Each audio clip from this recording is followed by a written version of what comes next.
नमस्कार प्यारे साथियों, कैसे हो आप सभी। मैं आशा करता हूं कि आप सब अच्छे होंगे।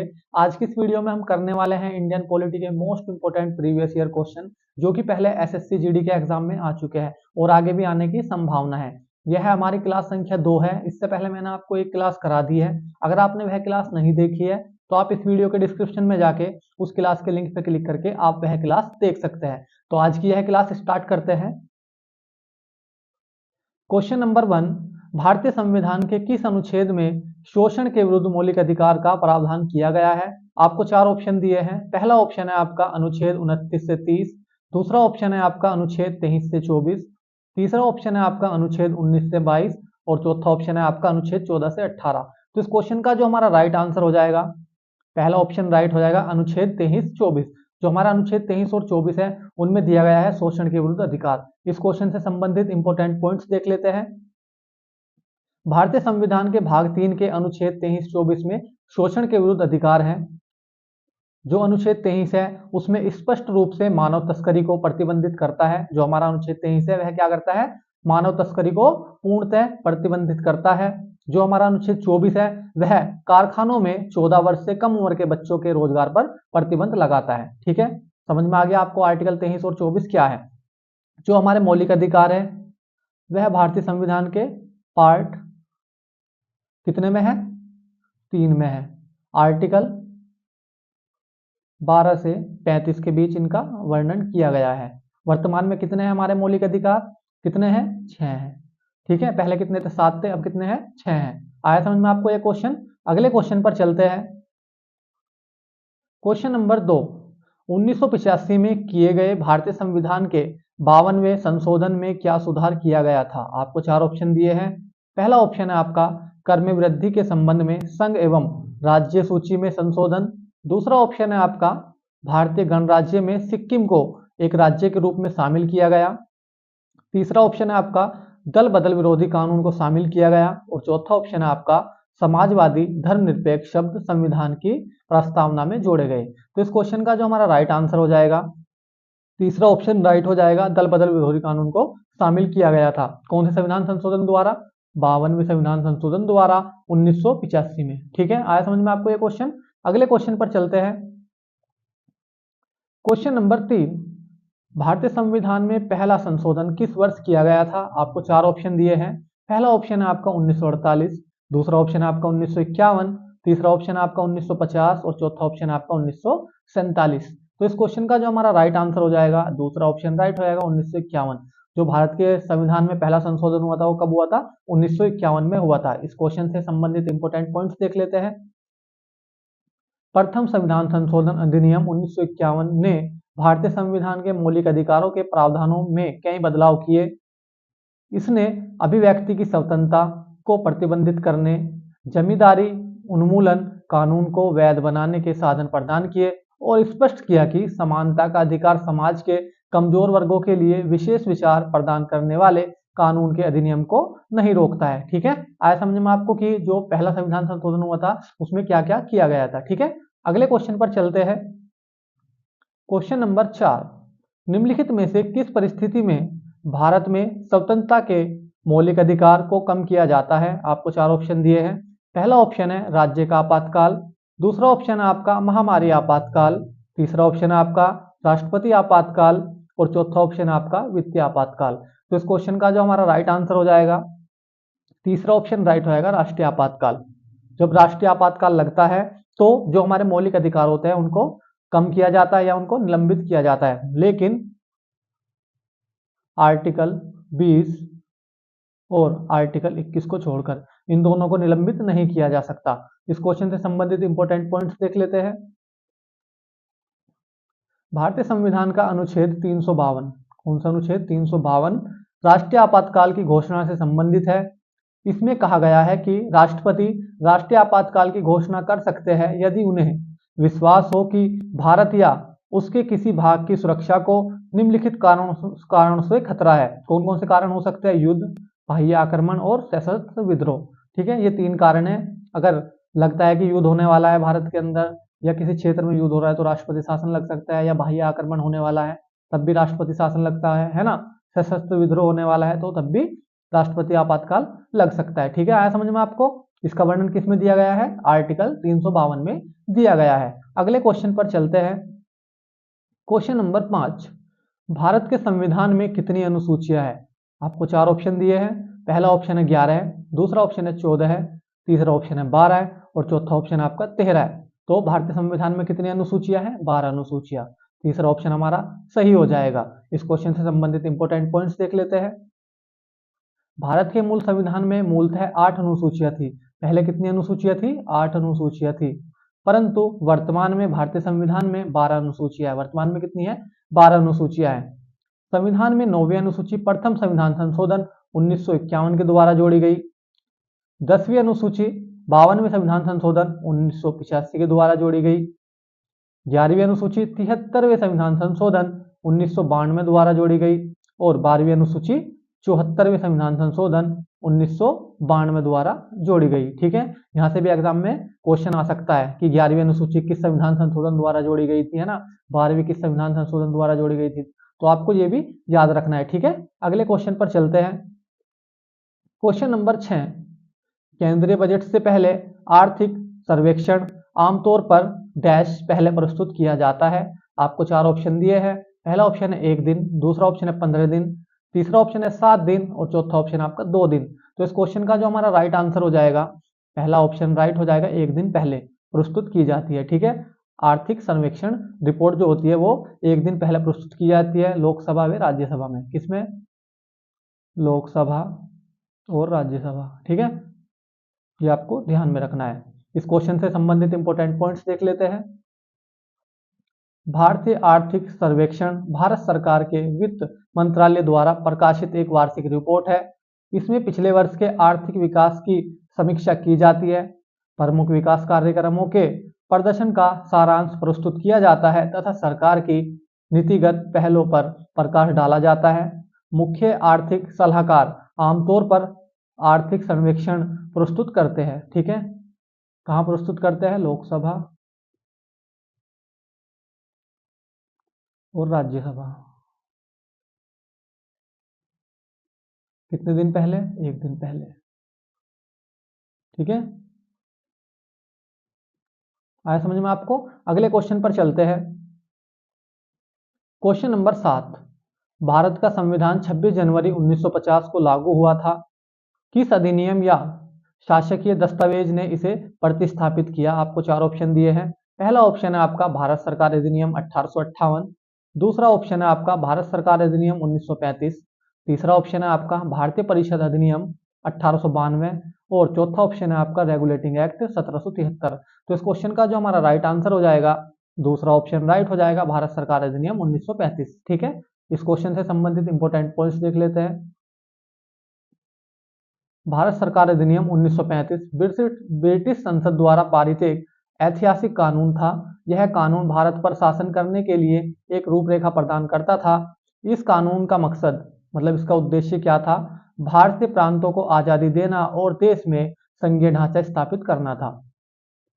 इस कानून के तहत केंद्र और प्रांतों के बीच सत्ता का बंटवारा 3 सूचियों के जरिए किया गया था।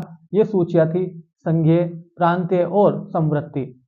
इस कानून के तहत भारतीय रिजर्व बैंक, संघीय प्रांतीय और संयुक्त लोक सेवा आयोग और एक संघीय न्यायालय की स्थापना का प्रावधान था। ठीक है, आज समझ में आपको कि भारत सरकार अधिनियम 1935 क्या था। ठीक है, अगले क्वेश्चन पर चलते हैं।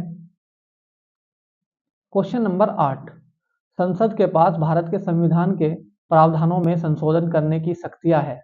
ठीक है, संविधान का कौन सा अनुच्छेद संसद पर अधिकार रखता है? आपको 4 ऑप्शन दिए हैं। पहला ऑप्शन है आपका अनुच्छेद 1, दूसरा ऑप्शन है आपका अनुच्छेद 256, तीसरा ऑप्शन है आपका अनुच्छेद 55 और चौथा ऑप्शन है आपका अनुच्छेद 368। तो इस क्वेश्चन का जो हमारा राइट आंसर हो जाएगा, चौथा ऑप्शन राइट हो जाएगा, अनुच्छेद 368। इसमें क्या दिया गया है कि आप भारतीय संविधान में किस प्रकार से संविधान संशोधन कर सकते हो। ठीक है, अगले क्वेश्चन पर चलते हैं। क्वेश्चन नंबर 9, घरेलू हिंसा अधिनियम 2005 से महिलाओं की सुरक्षा के बारे में निम्नलिखित में से कौन सा सच नहीं है? हमें नहीं वाला बताना कि कौन सा सच नहीं है। आपको 4 ऑप्शन दिए हैं। पहला ऑप्शन है आपका चोट शारीरिक, भावनात्मक या आर्थिक हो सकती है। दूसरा ऑप्शन है आपका यह कार्यस्थल पर घटित हिंसा पर भी लागू होता है। तीसरा ऑप्शन है यह घर के वयस्क पुरुष द्वारा चोट या नुकसान, है ना, की धमकी के मामले पर लागू होता है। चौथा है आपका डोमेस्टिक शब्द में वे भी सभी महिलाएं शामिल है जो आरोपी पुरुष सदस्य के साथ साझा घर में रहती है या रह चुकी है। तो इस क्वेश्चन का जो हमारा राइट आंसर हो जाएगा, दूसरा ऑप्शन राइट हो जाएगा, यह कार्यस्थल पर घटित हिंसा पर भी लागू होता है, इस पर लागू नहीं होता। ठीक है, आया समझ में आपको। अगले क्वेश्चन पर चलते हैं। क्वेश्चन नंबर 10, 2018 के बजट के अनुसार भारत के राष्ट्रपति का मासिक वेतन क्या है? आपको चार ऑप्शन दिए हैं। पहला ऑप्शन है आपका 4 लाख, दूसरा ऑप्शन है आपका 2 लाख, तीसरा ऑप्शन है आपका 5 लाख और चौथा ऑप्शन है आपका 3 लाख। तो इस क्वेश्चन का जो हमारा राइट आंसर हो जाएगा, तीसरा ऑप्शन राइट हो जाएगा 5 लाख, है ना। जो राष्ट्रपति है उनकी सैलरी कितनी है? तो 5 लाख है। इस क्वेश्चन से संबंधित इंपोर्टेंट पॉइंट देख लेते हैं। मैंने आपको बता दिया कि प्रेसिडेंट की सैलरी कितनी है? 5 लाख। वाइस प्रेसिडेंट की सैलरी आपकी 4 लाख। प्रधानमंत्री मतलब प्राइम मिनिस्टर की है 2,80,000। गवर्नर्स ऑफ स्टेट्स इसकी आपकी 3.5 lakh. Chief justice of India 2,80,000। जज of supreme court of India 2,50,000। Chief election commissioner of India 2,50,000। Chief justice of high court 2,50,000। Member of parliament of India 1 lakh. ठीक है, आपको इनकी भी सैलरी ध्यान में रखनी है, यहाँ से भी एग्जाम में क्वेश्चन आ सकता है। ठीक है, अगले क्वेश्चन पर चलते हैं।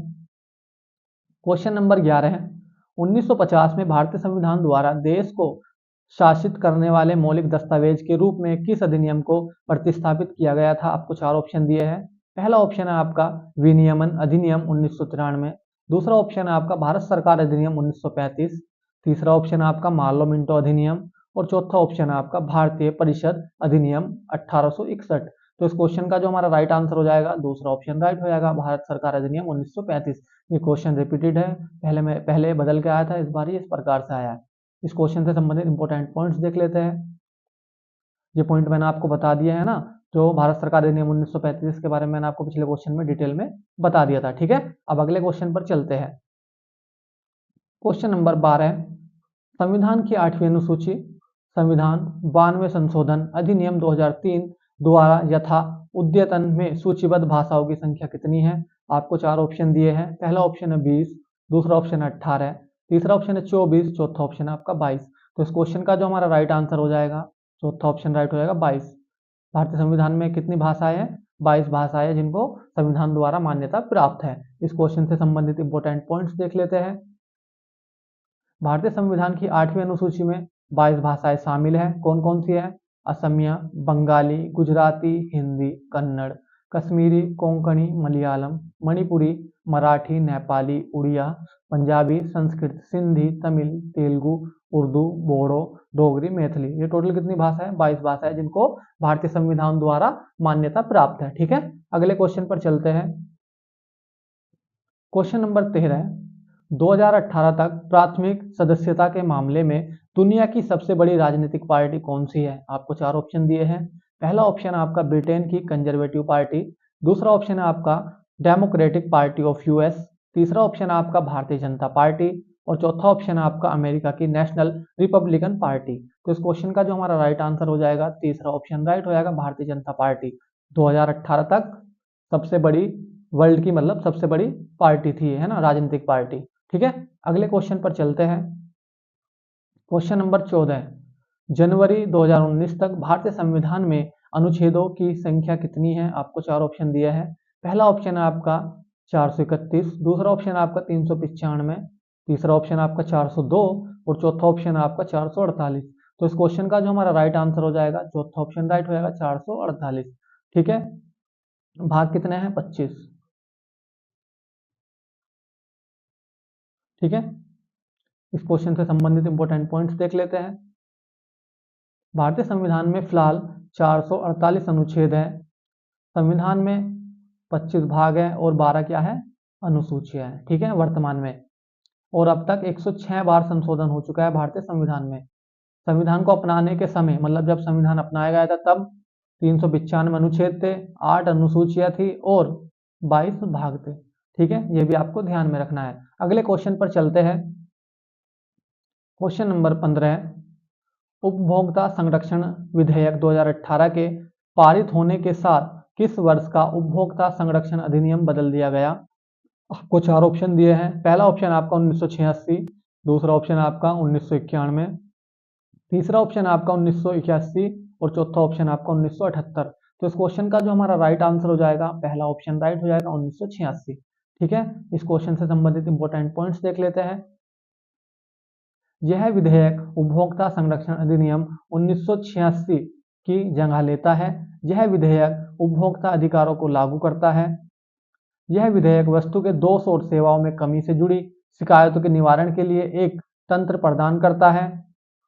शिकायत इलेक्ट्रॉनिक रूप में दायर की जा सकती है। ठीक है, आया समझ में आपको? अगले क्वेश्चन पर चलते हैं। क्वेश्चन नंबर 16 है, वाणिज्यिक मुकदमों के बारे में सरकार को निम्नलिखित में से कौन सा सुझाव भारत के 2017-18 के आर्थिक सर्वेक्षण में इंगित किया गया है?